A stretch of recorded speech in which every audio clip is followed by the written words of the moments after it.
Hello friends, welcome back to our YouTube channel Vidya Sagar. आज हम topology के कुछ और इंपॉर्टेंट पॉइंट्स की ओर बढ़ेंगे। तो चलिए शुरू करते हैं। सबसे पहले है adherent point. Let X tau be a topological space A subset of X. A point X belongs to X is an adherent point or contact point of A if every open set containing X contain at least one point of A। वो तो उसमें दो point आ जाते हैं adherent point के अंदर, limit point और isolated point. अब लिमिट पॉइंट क्या होता है? A point X belongs to X is called limit point of a cluster point if and only if every open set containing X contain at least one point A other than X। यानी कि G minus X intersection of A does not equal to phi for all open set G such that X belongs to G होगा। ठीक है, तभी condition होगी। The set of all limit point is known as derived set, जिसे हम BA से भी denote करते हैं। तो हम यहाँ पर क्या है, जिसे हम DA से डिनोट करते हैं। ठीक है, DA से। तो आइसोलेटेड पॉइंट आता है उसके बाद an adherent point of A which is not a limit point of A is known as isolated point। यानी कि ऐसे पॉइंट जो लिमिट पॉइंट नहीं होंगे वो उन्हें हम कह देंगे कि वो क्या थे, आइसोलेटेड पॉइंट थे। ठीक हो गया। If a set A is said to be perfect set if A is closed and it has no isolated point। एक सेट को हम परफेक्ट सेट तब कहेंगे जब उसके पास कोई भी आइसोलेटेड पॉइंट नहीं होंगे। इंटीरियर पॉइंट आता है let X tau be a topological space and let A subset of X। a point X belongs to A is said to be interior point of A if and only if A is an BD of X। that is if and only if there exists an open set G such that X belongs to G is subset of A। collection of all interior point is known as interior of A। ठीक है, interior point के सभी collection को हम क्या कहते हैं, interior of A कहते हैं। ठीक हो गया। उसके बाद आता है आपका एक्सटीरियर पॉइंट। एक्सटीरियर पॉइंट क्या होता है? Let X tau be a topological space and A belongs to X is a subset of X। तो एक X belongs to X होगा, उसे हम एक्सटीरियर पॉइंट तब कहेंगे of A if and only if it is an interior point of A। A क्या है? A complement. यानी कि अगर ए कॉम्प्लीमेंट का इंटीरियर पॉइंट होगा तो हम उससे कह देंगे कि जो ए है वो क्या हो गया, एक्सटीरियर पॉइंट हो जाएगा। ठीक हो गया। Collection of all exterior point is known as exterior of A. इसको हम ऐसे डिनोट करते हैं। और आप कह रहे हो कि डेफिनेशन क्यों पढ़ें? क्योंकि डेफिनेशन भी पूछी जाती है पेपर में कि इसकी डेफिनेशन बताओ, उसकी डेफिनेशन बताओ। ठीक हो गया। फिर आता है बाउंड्री पॉइंट। बाउंड्री पॉइंट होता है x belongs to x. Boundary point हो गया जब x minus interior of a union of exterior हो गई। जब इंटीरियर और एक्सटीरियर का आप यूनियन करोगे, उसको जब आप एक्स से माइनस करोगे तो जो एलिमेंट बचेंगे वो हमारे क्या होंगे, बाउंड्री एलिमेंट हो जाएंगे। ठीक हो गया। बाउंड्री एलिमेंट के बाद usual topology for R. Let R be the set of all real number, U be the family consisting of 5 and all those subset of R having the property for each x belongs to G there exist an open interval I x such that x belongs to I x containing ji.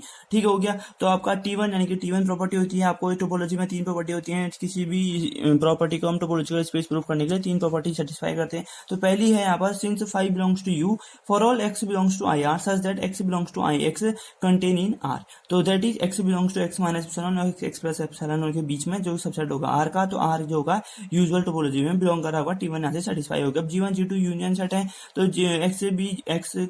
X belongs to G1 intersection G2, तो x G1 में belong करेगा और x G2 में belong करेगा क्योंकि वो intersection में यानी कि कॉमन पॉइंट होगा, दोनों में बिलोंग कर रहा होगा। For all I1 and I2, तो x belongs to I1 subset of G1, वैसे ही एक्स I2 में बिलोंग करेगा जो सबसेट होगा G2। तो यहाँ से कह देंगे कि एक्स I1 I2 का इंटरसेक्शन है जो कि सबसेट बिलोंग कर रहे होंगे G1 G2 में। तो यहाँ से हमारी क्या होगी, T2 भी सेटिस्फाई हो गई। और जब T2 सेटिस्फाई हुई तो हमारा थर्ड आती है यूनियन के लिए। If G lambda such that lambda belongs to, ये इंडेक्स सेट होता है, index set be arbitrary family of open set in U then x belongs to u g lambda such that lambda belongs to arbitrary index set x belongs to g lambda for lambda belongs to index set हो गया। ठीक है। For all N open interval i x x belongs to i x जो subset होगा g lambda का subset होगा usual subset का g lambda such that lambda belongs to किसमें होगा, इंडेक्स सेट में हो जाएगा। ठीक हो गया। तो यहाँ से हमारी क्या हो जाएगी, T3 सेटिस्फाई हो जाएगी। तो therefore u या टोपोलॉजी फॉर r हम कह देंगे u यानी कि यूजुअल टोपोलॉजी होगी r के लिए, known as usual topology and R U is a topological space, यानी कि उसको हम यूजुअल टोपोलॉजी कहेंगे और इसको हम टोपोलॉजिकल स्पेस कह देंगे।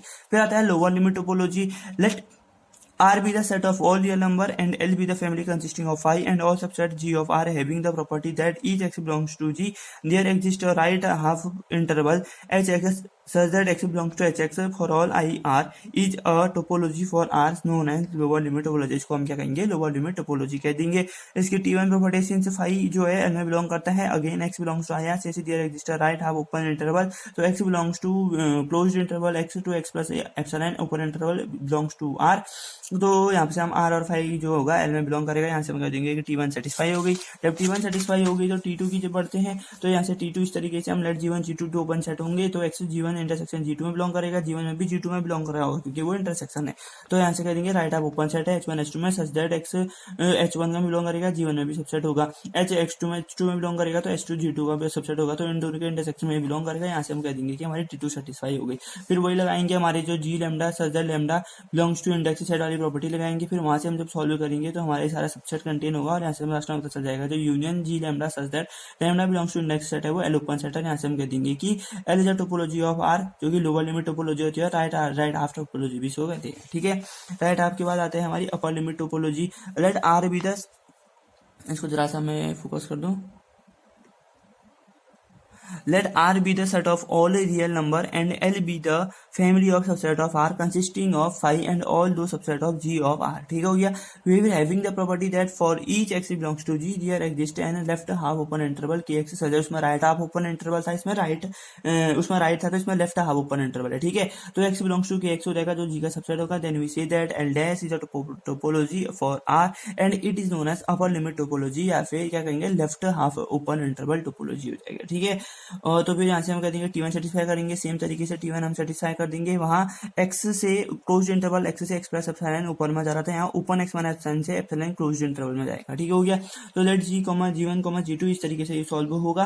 तो हम यहाँ से कह देंगे G1 T1 सेटिस्फाई हो गया, फिर इंटरसेक्शन निकालेंगे T2 सेटिस्फाई हो जाएगा, फिर जब यूनियन निकालेंगे लास्ट में इस तरीके से आप यहाँ पर देख सकते हैं हमारा T3 सेटिस्फाई हो जाएगा। फिर हम यहाँ से कह देंगे L डैश यहाँ पे एक टोपोलॉजी है, R is known as upper limit topology और लेफ्ट हाफ टोपोलॉजी जाएगी R के लिए। ठीक हो गया, बढ़ते हैं आगे की तरफ। अगला क्वेश्चन है देखो, let n be the set of natural numbers and tau be the family consisting of 5 and all subset of n of the form, ये हमारा फॉर्म हो गया m plus 1 m plus 2 and so on. तो यहाँ पर m जो होगा natural number होगा and tau is a topology for n, हमको ये दिखाना है। सिंस 5 बिलोंग्स टू tau तो n इक्वल टू 1 2 3 4 हो गया क्योंकि n नेचुरल नंबर है जो कि G1 हो गए, तो 5 और n tau में बिलोंग करेंगे तो T1 satisfy. If Gm and Gn भी any two sets belong to tau, जब हमने मान लिए दो, तो इन दोनों का इंटरसेक्शन जो होगा Gm m जब n से बड़ा होगा, Gn तब होगा जब n m से बड़ा होगा, तो बिलोंग्स टू tau हो गया, तो इन दोनों का इंटरसेक्शन tau में बिलोंग कर रहा है तो T2 सेटिस्फाई हो गया। अब यहाँ पर वही लगाया हमने इंडेक्स सेट वाली प्रॉपर्टी लगाई, तो यहाँ से हमको पता चल गया कि टी ये भी क्या है, यूनियन में बिलोंग कर रहा है, तो T3 सेटिस्फाइड। तो यहाँ से हम कहते हैं tau is a topology for N, जो हमको प्रूफ करना था वो हमने क्या निकाल दिया। ठीक है, फिर आती है comparison of topology. Comparison of topology में हम सिंपल से क्या करेंगे, लेट tau 1 एंड tau b2 टू टोपोलॉजी हो जाएंगी non empty set x given in such a way that every tau T1 open set is T2 open, तो T1 subset होगा T2 का, and we say that T1 is weaker coarser smaller than T2 and T2 is finer stronger larger than T1, यानी कि T1 जो होगा कमजोर होगा T2 से और T1 जो T2 जो होगा वो T1 से स्ट्रॉन्ग होगा, ये कहना चाह रहा है। अगर if either T1 subset of T2 और T2 subset of T1 then we say that T1 and T2 are comparable, otherwise non comparable. अगर T1 T2 में सबसेट है और T2 T1 का सबसेट है तभी हम कहेंगे कि वो दोनों आपस में कंपैरेबल हैं, वरना वो आपस में बिल्कुल भी कंपैरेबल नहीं होंगे। ठीक है, अगर x इक्वल टू ABC है, tau 1 इतना है, tau 2 इतना है और tau 3 इतना है, तो tau 1 और tau 2 आर नॉट कंपैरेबल क्योंकि x 5 है और a इसमें नहीं है, इसमें एक एलिमेंट ऐसा है जो b इसमें नहीं है। ठीक है, तो tau 1 एंड tau 3 एंड tau 2 और tau 3 भी कंपेरेबल। tau 1 में जो एलिमेंट है x5a, तो ये tau 3 में भी है x5a, और tau 2 में जो है x5b, इसमें भी है x5b, तो हम कह देंगे कि tau 1 और tau 3 कंपेरेबल है और tau 2 और tau 3 भी कंपेरेबल है। ठीक है, तो ऐसे कह देंगे कि tau 3 is final stronger larger then tau 1 और tau 2, क्योंकि ये दोनों के सारे एलिमेंट इसके अंदर आ रहे हैं, तो ये दोनों इसके अंदर बिलोंग करेंगे, तो ये जो होगा स्ट्रॉन्गर होगा उन दोनों से। ठीक हो गया, उसके बाद आता है आपका क्लोज्ड सेट। क्लोज्ड सेट में क्या है, let x tau be a topological space a subset of f of x is said to be tau closed और simply closed if complement f c is open. ठीक है, f is closed तो f उसका complement क्या होगा, open हो जाएगा, उल्टा होते हैं, तो f complement belongs to tau in a topological space x tau, x is closed तो x का complement equal to phi is open,